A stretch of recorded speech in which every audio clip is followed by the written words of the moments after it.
ஆயிரக்கணக்கான ஆண்டுகளாகி இருக்கிறது இந்த இருக்கை கிடைத்ததற்கு. அதனால் சொல்லுகிறேன் பெண்களே, கிடைத்த இருக்கையை தக்க வைத்துக் கொள்ளுங்க.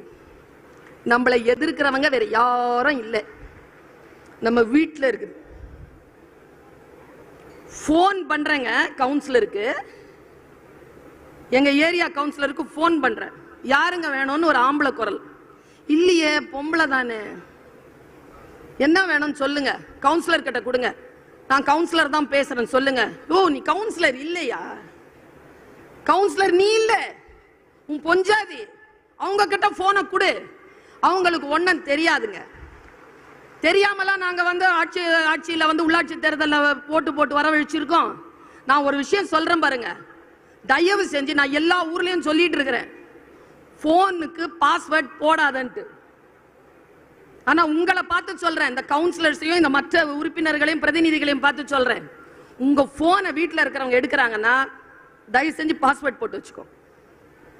நீங்க மட்டும் எடுங்க அந்த போனை. ஏனென்றால் நாங்கள் தவித்து போன் பண்றது உங்களுக்கு தானே தவிர உங்கள் வீட்டுக்காரருக்கு இல்லை என்பதனை நீங்கள் புரிந்து கொள்ள வேண்டும் என்பதற்காக நான் இதை சொல்லுகிறேன்.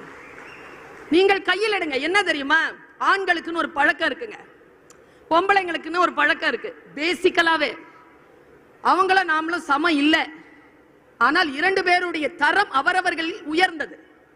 இப்ப உதாரணத்துக்கு சொல்றேன், அவங்க ஒரு விளையாட்டு விளையாடுவாங்க, நமக்கு ஒரு விளையாட்டு வச்சிருக்காங்க, சரியா?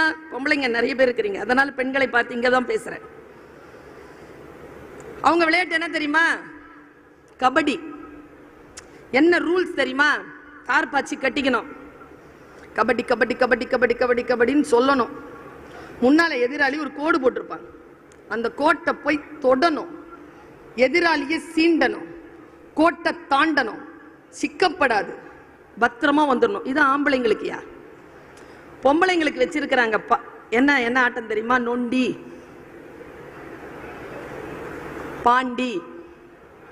என்ன ரூல்ஸ் தெரியுமா? கோட்டை தொடப்படாது, நொண்டி அடிச்சாலும் தொடக்கூடாதுங்க, கண்ணை மூடினாலும் தொடக்கூடாதுங்க. வாழ்க்கை முழுக்க கண்ணை மூடிட்டு ரைட்டா ரைட்டா ரைட்டா. இதுக்காகவா படிக்க வச்சாங்க? இதுக்காகவா வந்திருக்கிறோம்? ஒன்று சொல்லுகிறேன், உங்க கையில இருக்கக்கூடிய பேனா இருக்குல்ல, ஒருவேளை உங்களுக்கு கையெழுத்தே போட தெரியவில்லை என்றாலும் உங்கள் கட்டை விரலில் இருக்கக்கூடிய அந்த மைக்கு இருக்கக்கூடிய ஆற்றலை தயவு செய்து மரியாதையோடு புரிந்து கொள்ளுங்கள் பெண்களே.